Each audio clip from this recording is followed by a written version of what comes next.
Hello everyone, welcome to Lena Teaching English. I am here with a new video. In this video, I am going to discuss a very interesting poem by Emily Dickinson, Hope is the Thing with Feathers. And a very interesting thing about this video is this: I will also provide you with the notes, with the theme notes, language explanation and translation notes, and literary devices notes. So if you haven't subscribed to my channel, so do subscribe it and also hit the bell icon so you may get a new notification or upcoming new videos. So without wasting any time, let's get started together. Before starting the poem, let me introduce you the poet Emily Dickinson, that who she was. Emily Dickinson is one of the most original 19th century American poet. She was born in 1830 in Amherst, Massachusetts, to a family well known for educational and political activity. Her father was a lawyer and treasurer of local college. Her mother was a religious, hardworking housewife. Emily was educated at Amherst Academy. She lived a secluded life. Her works have been a source of much comfort to the distressed hearts. Hope is such an example. And if we talk about her date of death, she died at the age of 55 in 1886. Emily Dickinson is one of American greatest and most original poets of all time. She challenged the existing definitions of poetry and the poet's work, like writers such as Ralph Waldo Emerson, Henry David Thoreau, and Walt Whitman. She experimented with expression in order to free it from conventional restraints. Emily Dickinson, fully known as Emily Elizabeth Dickinson, was an American poet. She was a prolific poet, but less than a dozen of her nearly 1,800 poems were published during her lifetime. The work that was published was usually changed significantly by the publishers to fit the poetic rules of the time. Dickinson's poems are unique for the era in which she wrote. They have short lines, usually did not have titles, and used unconventional capitalization and punctuation. Many of her poems deals with themes of death and immortality. So this was a little bit introduction of the poet, and here is the list of her works, and Hope is a Thing with Feathers is one of them. Okay, now we are finally starting a poem. Let me introduce the poem, important facts of the poem. So this poem was written around 1861, and this poem is the sixth part of a larger poem, Life. And one most interesting thing about this poem is this, that it is a lyrical poem. Lyrical poem is a poem that that expresses the poet's feelings, emotions, and personal experience through a song-like structure and language. So Hope is the Thing with Feathers is a lyrical poem, and this poem consists of 3 stanzas. Each stanza contains 4 lines, so there are 3 quatrains, as in previous video that I gave on the dreams, and in that video I have also told you about quatrain, that 4 lines is known as quatrain. So there are 3 quatrains in this poem. And if you talk about the rhyming scheme, so the first stanza rhyming scheme is A B C B. Second stanza rhyming scheme is A B A B, and third stanza's rhyming scheme is A B C B. So this is the rhyming scheme of the 3 stanzas, which is different from one another, except for first stanza and the third stanza. So this was a little bit introduction of the poem, and this poem deals with a most important, and we can say a very interesting fact: hope, umid. In this poem, the poetess is discussing hope as a source of comfort, as a form of inner strength that gives a strength to a human to face the difficult situations, to go ahead, to not look backward, to go ahead and to move in life. So this is a poem. This is the theme of the poem. So now we are going towards discussing the poem by line-wise. Okay, we are going towards line-wise explanation of each stanzas. So this is the first stanza.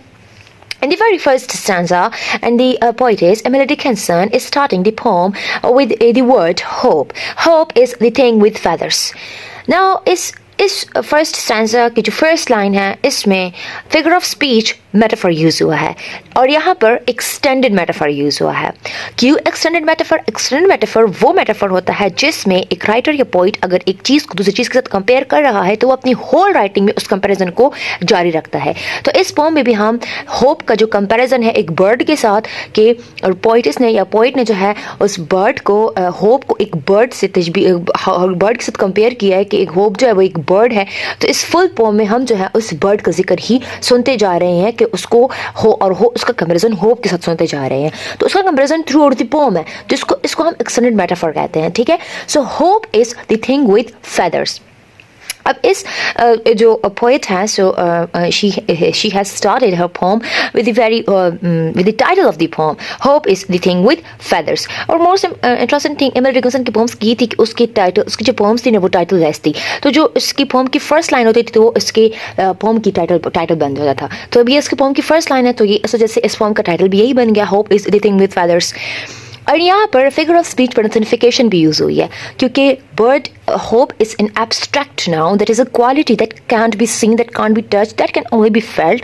And here hope is personified with that it is a thing with feathers, और feathers तो bird के होते हैं, and bird is a living and bird can fly। तो यहाँ पर hope को भी एक bird से compare किया है कि bird है और उसको living qualities दी हुई है कि hope जो है वो feathers है। तो feathers आने होंगे तो वो fly भी कर सकेगा। तो अब hope fly तो नहीं कर सकता ना, लेकिन उसको living qualities दी हुई है। तो यहाँ पे figure of speech पर्सनिफिकेशन भी यूज हुआ है। तो होप जो है वो एक ऐसी चीज़ है जिसके क्या है, पर हैं। That perches in the soul. Perches की अगर हम लिटरल मीनिंग देखें तो इसका मतलब है जैसे फ्लाइज एंड सिट डाउन, मतलब जब एक परिंदा उड़ के अपनी जगह पे बैठता है ना तो उसको परचेस कहते हैं। लेकिन यहाँ पर इसकी मीनिंग जो हम लेंगे वो क्या लेंगे, हम इसकी मीनिंग लेंगे रहना, एग्जिस्ट, बसना। तो that perches in the soul, तो ये जो होप है दैट यहाँ पर होप को रेफर कर रहा है। जो होप है वो कहाँ पे रहती है, रूह में रहती है, क्योंकि यहाँ पर चूंकि इसका अब होप का ताल्लुक तो इंसानों के साथ है, तो इंसान के अंदर तो सोल होती है। तो अब जो होप है वो एक ऐसी बर्ड है जो कि सोल रूह के अंदर रहती है, and sings the tune without the words. और एक ट्यून का मतलब है सॉन्ग, ठीक है, सुर। और ये एक ऐसा सुर लगाती है या सुर गाती है या गाना गाती है जिसके कोई वर्ड्स नहीं होते। जारी बात है जो होप है ये एक एब्स्ट्रैक्ट नाउन है और ये हमारे अंदर एक हमें कह सकते हैं it is a potential that exists inside us. ये हमारे अंदर की एक पोटेंशियल है, एक अंदर की आवाज़ है। और जो दिल की आवाज़ होती है और जो अंदर की आवाज़ होती है उसको कोई अल्फाज नहीं होते हैं।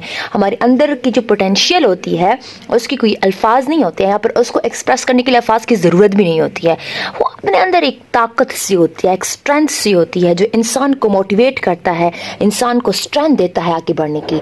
अगर इंसान डिस्ट्रेसफुल सिचुएशन में है, बहुत ज़्यादा डिस्ट्रेस्ड है, तो होप ही है। फॉर एग्जाम्पल अगर एक पर्सन ने पेपर्स दिए और वो पेपर्स में नाकाम हो गया, तो अब होप जो है वो उसको हिम्मत देती है कि no maybe you get in the second time, शायद दूसरी दफ़ा आप हासिल कर लो। तो वो होप ही उसको मोटिवेट करती है कि you should continue your struggle, you should not skip your struggle.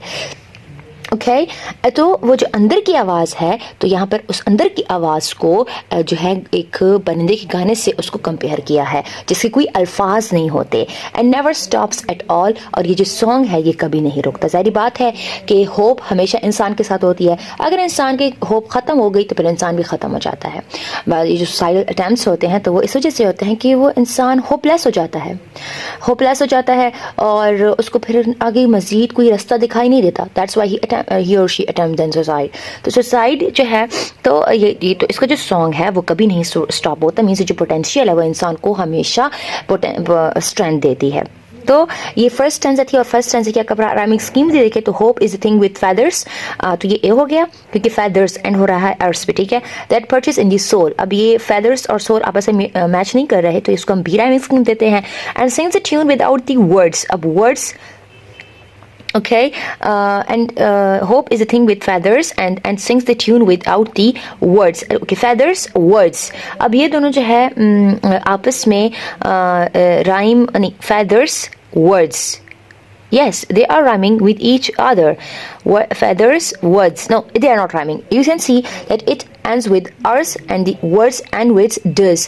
जो feathers है वो rस साउंड के साथ एंड कर रहे हैं और जो words हैं वो does साउंड के साथ एंड कर रहे हैं, so they are not matching with each other. तो हम इसको जो है ना C rhyming scheme point mention करते हैं। I never stops at all, और ऑल ऊपर जो है that perches in the soul, I never stops at all. अब यहाँ पे सोल ऑल, यहाँ पे ल साउंड जो है वो आपस में रिपीट हो रही है, तो ये हमारे पास बी राइमिंग स्कीम हो गई। सो इसकी जो राइमिंग स्कीम है वो क्या है, A B C B. Okay, so this was the first stanza, और इस first stanza में just the poetess is telling about the hope कि hope असल में क्या है। Now we are moving towards the second stanza. Second stanza, and sweetest in the gale is heard. यहाँ पर you can see that the figure of speech anaphora is used. Anaphora is when words or phrases are repeated in order to make a rhythmic effect, we can say, or in order to bring a musicality. तो यहाँ पर देखें, first stanza में भी and sings and never, अब second stanza में भी and sweetest and sore, तो यहाँ पर जो and word है वो क्या है, repeat हो रहा है। Similarly ये जो third line है that, तो हम first stanza में that purchase in the soul, वहाँ पे भी that था, अब यहाँ पर फिर से that could bash the little bird that kept so many warm। तो यहाँ पर जो है ये anaphora, ये जो words repeat, same words repeat हो रहे हैं, तो ये anaphora की टेक्निक है, ठीक है। तो यहाँ पर anaphora फिगर ऑफ स्पीच भी यूज हुआ है। And sweetest in the gale is heard, अब यहाँ पर जो गेल है ये रेफर कर रहा है स्टॉर्म को, तूफान को। कहते हैं कि and sweetest, ये जो बर्ड जो गाना गाता है वो उतनी ही सुरीली होती जाती है जितना कि मीन्स उसकी जो आवाज़ है ना, उसकी जो मिठास है ना, वो सुनाई देती है इन द गेल, स्टॉर्म में भी।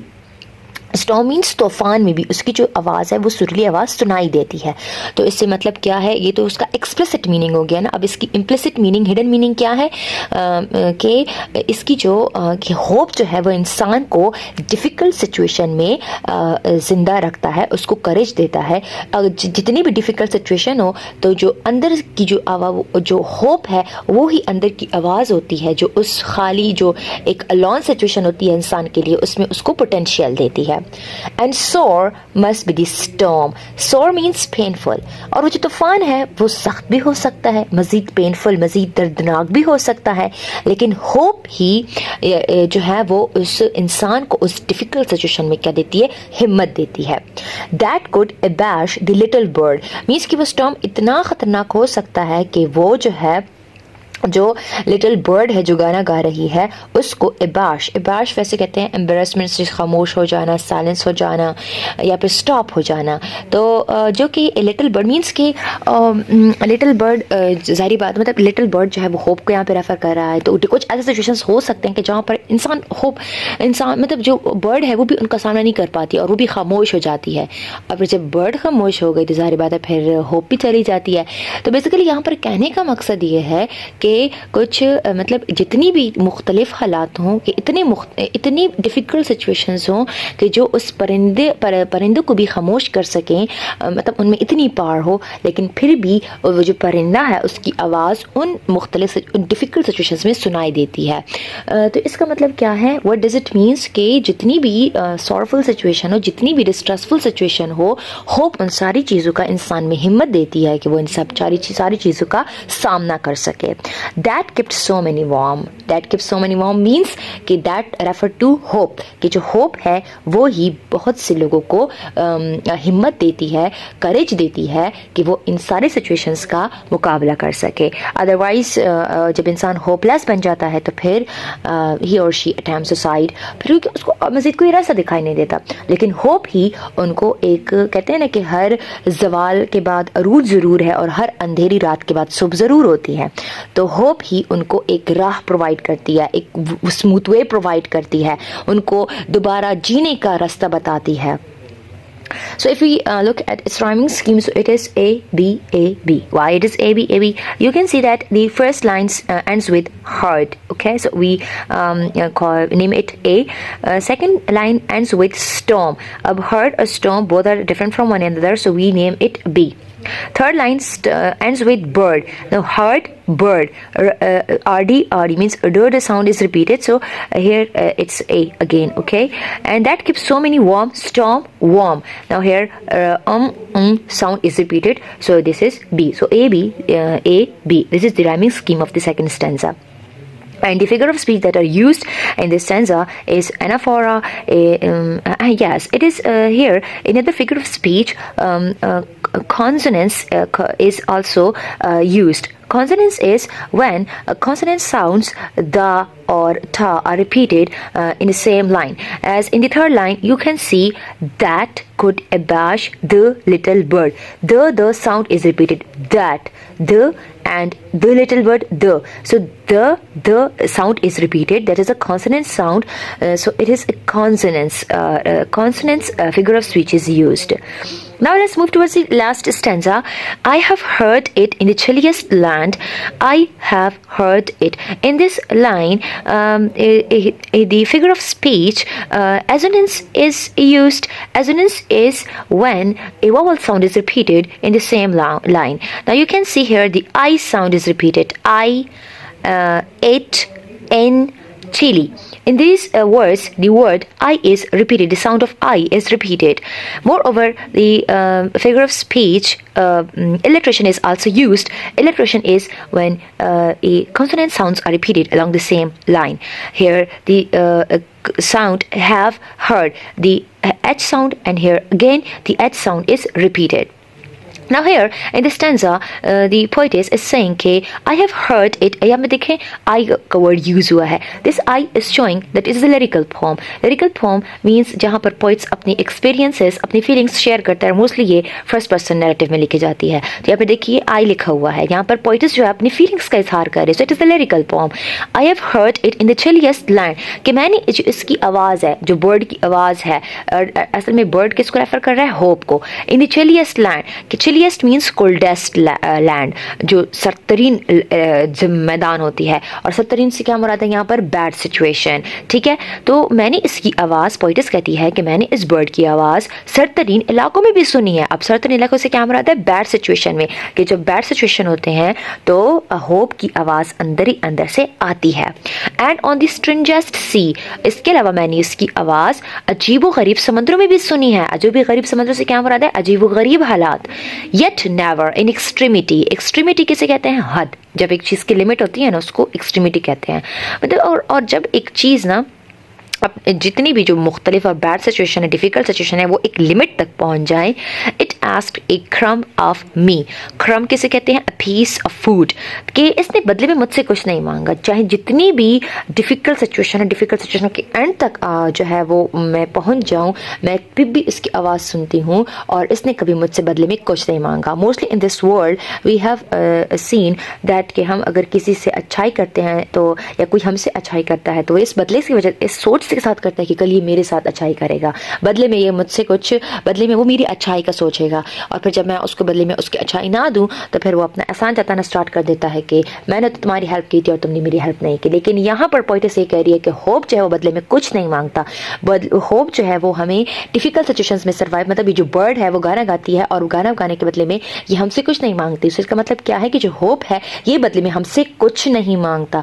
ये हमें हिम्मत देती है, करेज देती है, प्रोवाइड इंटरनल स्ट्रेंथ, लेकिन बदले में हमसे कुछ नहीं लेता. If we can see its rhyming scheme, so it is A, B, C, B. And the figure of speech, I have told you earlier that a assonance and alliteration is used. So this is all about the language translation or explanation of the whole poem. And the figure of speech that are used in the whole poem is extended metaphor, personification, alliteration, consonance, alliteration, assonance, imagery. Imagery is also used because while reading the poem, the words like storm, like bird, like feathers, like chilliest land, like sea, so these words are creating an image in our minds. So this figure of speech imagery is also used. So this was all about the poem. Hope you have understood it well. Next, I am providing you with the notes. That is, this is the theme, the notes of the theme.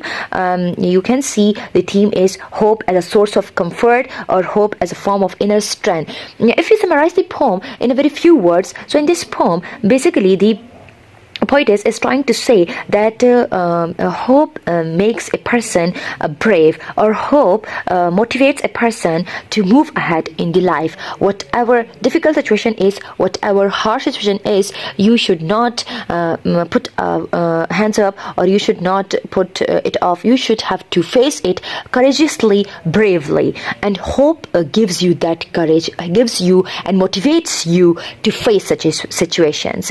So this is the first stanza's explanation notes. This is you can note it for your convenience. This is the second stanza's notes. Okay, you can also note it for your convenience and for better understanding. And this is third stanza's notes.